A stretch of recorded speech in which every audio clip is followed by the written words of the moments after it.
All right. Good afternoon once again. It's time for Parenting Today, your number one parenting show on radio. And as usual, I will be having a conversation with the CEO of Lagosmums, Yeti Williams. Hello, Yeti. How's it going? I'm great, Ify. How are you? I am very well, thank you. And how are the kids doing? They're doing well. Thank you. Thanks for asking. Fantastic. All right. So let's get into today's show. I know we are expecting a guest, and our topic is an educationist perspective on preparing for the future. Would you please introduce our guest for today? Yes. So our guest today to join us on this conversation is Lisa McGee. And I'll let her do a quick introduction herself. But I met her maybe about a year or so ago, and she's very, very passionate about preparing children for life outside of classrooms. You know, she's an educationist herself, and she has training around this particular area. So I thought it'd be great to hear from her and from her perspective in terms of, grades are great. Doing well in school is great, but she runs a summer school program, and she really helps children to explore the other side of their interest so that we can prepare them for the future. So Lisa, welcome. Hello, welcome. I'm so pleased to be here. Thank you for having me. Glad to have you here, Lisa. Thank you. Thank you, Ify. All right, so let's get into it. Like I did introduce that the topic is an educationist perspective on preparing for the future. Before we actually get into the nitty-gritty, I want us to paint a clear picture. When we say preparing for the future, Yeti, could you just put some context to that? Right. So, all of us as parents, as caregivers, when we have children enrolled in school, a large part of going through education is to get good grades and to get a job. In summary, that's what most people are doing this for. Mm-hmm. But in a world that we live in here now, where there's all kinds of statistics. So there's some statistics that say that a certain percentage of the jobs that children today will take in the future haven't even been created yet. We're no more preparing children for a future that we necessarily know that these are necessarily the industries that are going to be available. This is what you need to do to make sure that you have a job, for example, in oil and gas or being an engineer. All of that has changed so much. So because the future has changed, that means that the children we're preparing for this future, we need to be preparing them based on other things and not just pure academics, because the world is changing really fast, being in the digital age. So what are those things that we need to think about when we're making sure that our children will thrive in a future that seems quite uncertain? There's AI, there's all kinds of things happening. So some jobs that we used to look up to when I was growing up, they don't even exist anymore. So that's really the context is, okay, as parents ourselves, how are we making sure that our children are ready, right, to take their place in the future, whatever that looks like? Okay. And so I want us to now, get deeper into that. What does that look like? What does preparation mean or seem like? What would parents look at? What are the indices that they would look at and say, okay, fine, I think because I've done A and B, I have properly prepared my kids for the future? Yeah, so I'll give bit of my perspective, and then I'll let Lisa also share her perspective. Okay. But I feel like one of the things that we require now is, a child who is actually a lifelong learner. Okay. I feel like that's really important. So it's no more just about doing, passing your exams and getting a good grade so you can, get that final degree. Yeah. Which it's important. But if I look at myself, what I'm doing for work today has nothing to do with what I went to school for. And when I went to school, there was nothing like digital media marketing. There was nothing about this space, right? So I feel that today children fundamentally need to be lifelong learners, to be able to go deeper in terms of the knowledge they are gaining in class, in academics. They're able to apply that to their lives outside of just the classroom.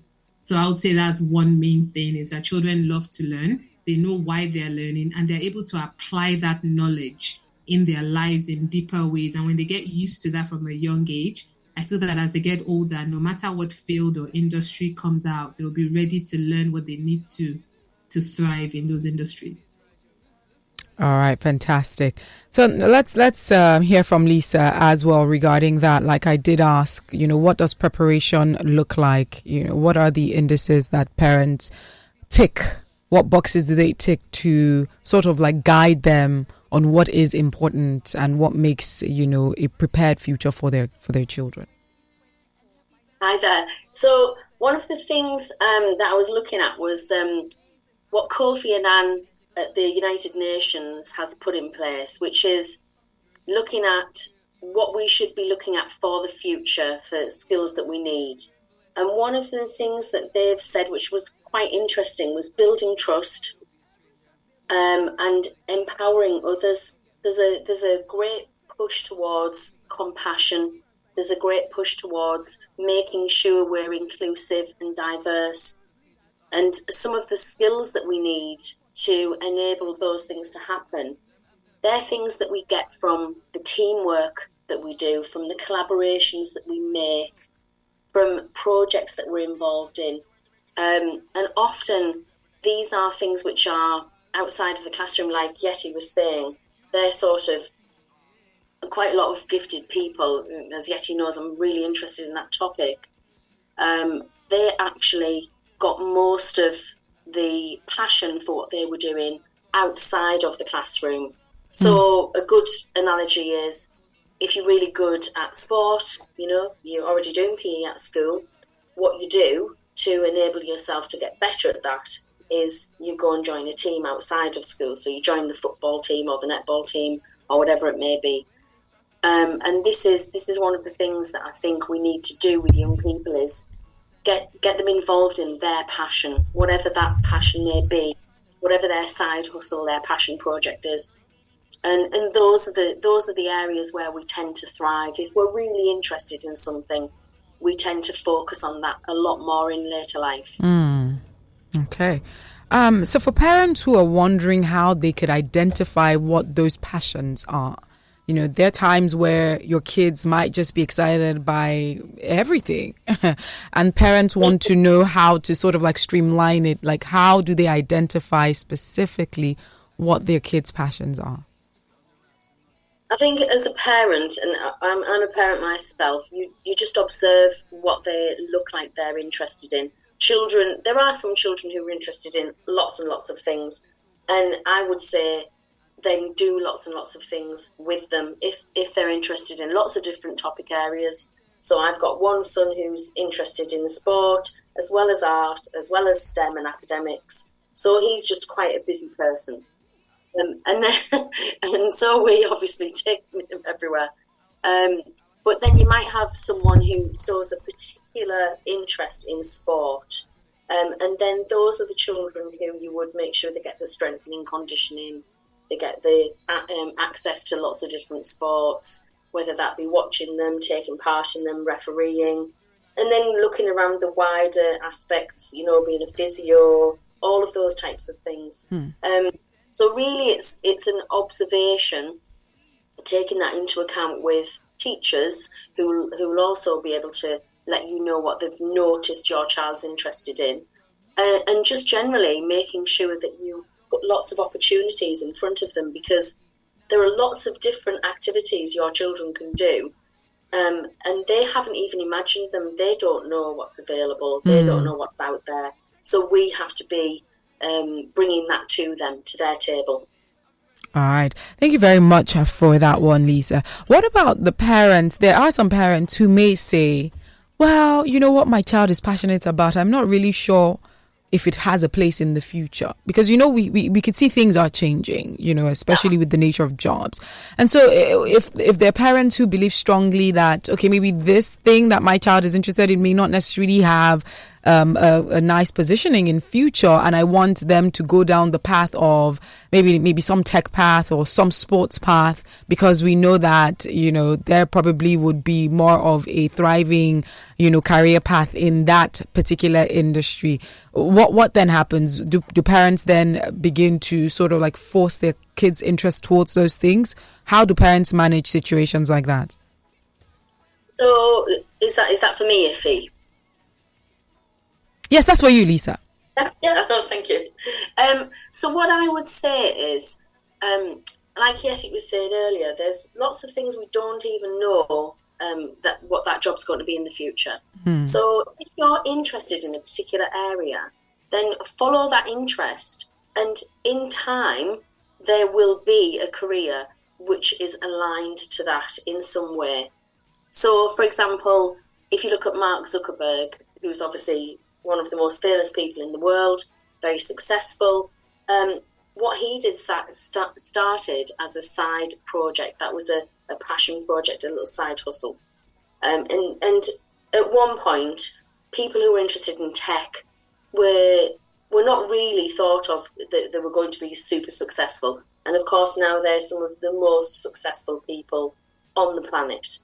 So I think that really we need to go with the interest the child shows, and then if we build it, they will come sort of attitude. I wanted to add to that as well with what Lisa has said. That's a great example. And it's also to realize that no matter what interest a child has, the world that we live in today, which is digital, there's an aspect where you could connect it. So, for example, let's say there's a child who's interested in fashion, for example, right? And in being interested in fashion can come from many ways, whether they enjoy dressing up, they like making clothes, whatever it is. There's a lot of depth into any one area right now that a lot of us prior to this time I never have thought about. So, for example, with fashion, I recently saw that they now have 3D models.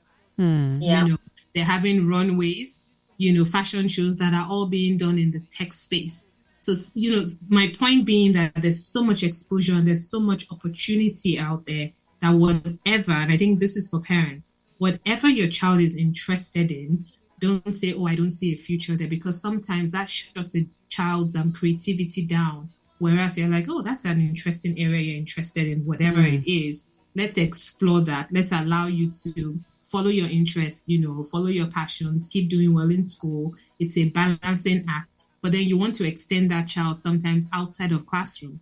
And that's where some, things like summer opportunities come in, because a child who's interested in any field and go and work in a workspace or in a job, an internship, and get a sense of what this looks like on the day-to-day, because that can help shape the child's interest as well, to really go deeper in that, or say, there's an area of this I saw, I'm not really that interested in it, which has happened with me, happened with my children as well. So, yeah.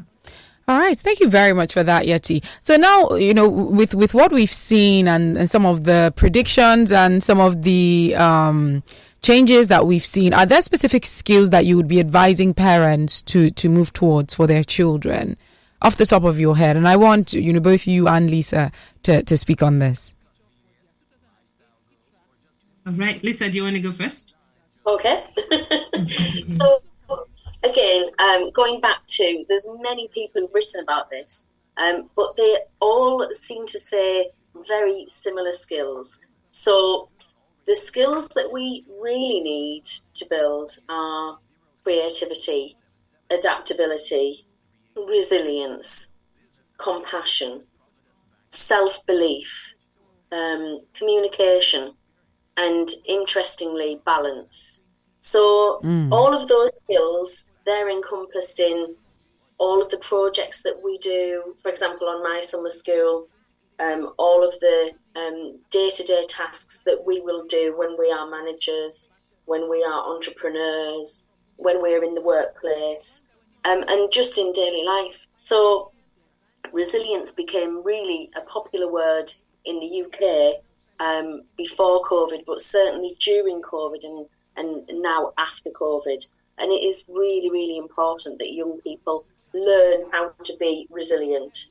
They're going to be in a workspace where they're not going to have one career from 16 until the day they retire. They're going to have to be adaptable so that they can move around different careers. And if they're creative, no matter which topic area they're interested in, whether it's STEM-based or arts-based or sports-based, then they can see niches and they can see gaps and they can grow something new.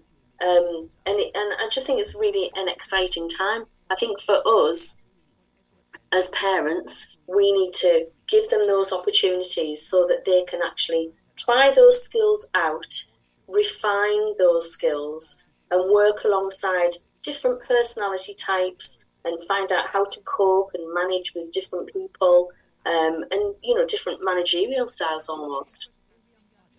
All right, thank you. Yeti, would you like to come in there? Yeah, while we're preparing for this, I looked at some of the jobs that are in demand and some of the jobs that might be recruited for in 2030. And one interesting job I saw on the list was metaverse planner. Interesting. What? Another one is augmented reality journey builder. Yeah.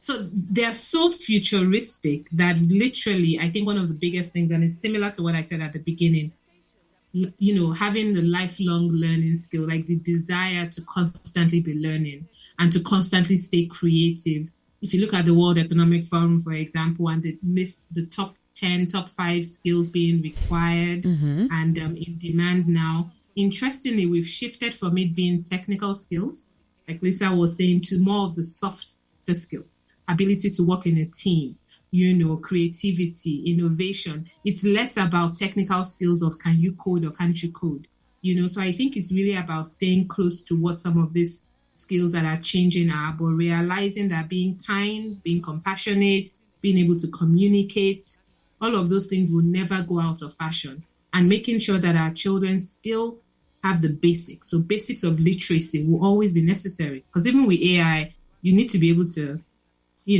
type and ask it to do certain things. And it's still going to respond to your typing and your literacy. Prompt and your prompt engineering, which is really what you're telling it to do. So if you can write well, you will still be able to, communicate with AI properly. So I really think it's about saying that, things are changing. Yes, we don't know the jobs that are coming, but we're all living in that time now as well. So we shouldn't make it seem like it's so futuristic. Currently now, we're doing jobs that we never thought would be a job, and it's a job now. So I think if we do that and we help our children to see that it's an exciting time, as Lisa said, it's an exciting time. It's not a fearful time of, hey, God, I don't know what you're going to do when you get older because all the jobs are going. That fear doesn't help anybody. That's so true. Now, for parents who want to ensure that if they are exposing their children, so to speak, to some of these skills acquisitions that we understand we could do virtually, we have a plethora of information online. What about parents that are worried about distractions? They're saying, oh, you know what, I don't want to have to withhold or to shield my kids from being exposed to a lot of these things that I know that will help their development, giving some of the requirements or skills for the future. But then what about the distractions that could also, take place during access to all this information? That's a very good point. And this is where the whole digital citizenship, conversations come in, helping our children to consume technology and using digital technologies positively from the beginning is really critical, so that they get used to knowing that, technology is not good or bad. It's really about how you use it. So when we talk about things like distraction, they really need parents to create those environments to help them know that there are times you shouldn't be online because there are other things to do. Recently in the UK, for example, there's it's been announced that schools should ban phones from schools. Some schools have already banned it. Some are in between. But the point is, in a school environment, if children have their phones and notifications are going off, somebody's messaging them, they're not able to concentrate the same way on the material they're being taught. Absolutely. And if they don't have, those distractions. So I think it's real. The distractions are there, but then we have to all learn how to put time zones, put times when we're not going to use these devices so we can go deeper and get the knowledge that we need and realize that you cannot do two things at the same time. Yeah. Yeah. Sorry, Lisa, did you want to say something? That's just a very good point. It was Gillian Keegan, our education secretary, who it's caused a bit of a stir in the UK, this guidance. And schools deal with it in lots of different ways. And some schools actually use mobile phones in the classroom. And like Yeti's saying, it's about how you use it. And so, for example, if you look at today, I'm on the radio here, but I'm not in Lagos. Yes. So I'm actually beaming in. And I think that this is something that happened as it was accelerated by COVID, that actually we now can embrace technology and use it as a really positive thing. It's been so good for people suffering from loneliness. It's been amazing for young people to reach out to other international students. It's been amazing for people who are wanting to access information that is not available to them in their country. So there's really loads and loads of positives. But like Yeti says, it's about being healthy. And Yeti is the absolute expert on that. All right. Thank you so much, Yeti and Lisa. We would have to wrap this up. Before wrapping up, I would like for you to give, parting statements regarding preparing your children for the future. Do you want me to go first? Yes, Lisa, you can go first. Thank you. Well, first of all, I just want to say thank you. It's been an absolute delight to be on. Thank you. And what I would say is Yeti and I both know about my summer school, which is in the northeast of England. Okay. It's an international summer school, and it has different pathways such as entrepreneurship, STEM and giftedness, volunteering, preparation for university, theatre and arts, and lots of sports academies. And the idea behind all of this is that we prepare young people for the future by giving them all of these soft skills, giving them access to meeting other people they would never normally have the chance to meet, to make friends and have fun, but also to use their summer effectively. It's a very, very long time, the summer, and it's a really good idea to invest in that little bit of future for your children. All right, Lisa, thank you so much for that one. Well done on the work you do. Thank you. You're very welcome. Yeti, let's hear from you, please. Yes. It was really great to have this conversation today with Lisa because of what she does, which is really focusing on how children use their summer. And I've been somebody who for years have believed that the summer is a fantastic time for children, not to go and do extra lesson, right? It's not the time to just get enrolled in doing extra math for the sake of math. Yeah, but it's really about the holistic picture. So like Lisa has said, there are many things. There's volunteering, there's playing sports, there's meeting new friends, there's learning to communicate. It's so important that our children are engaged over the summer months, which is about 6 to 8 weeks. It's a long time for a child to just stay on their phone, for example, not using it positively. So I really think that it's important that as parents, as educators, we're thinking about the children, we're thinking about the skills they need for the future.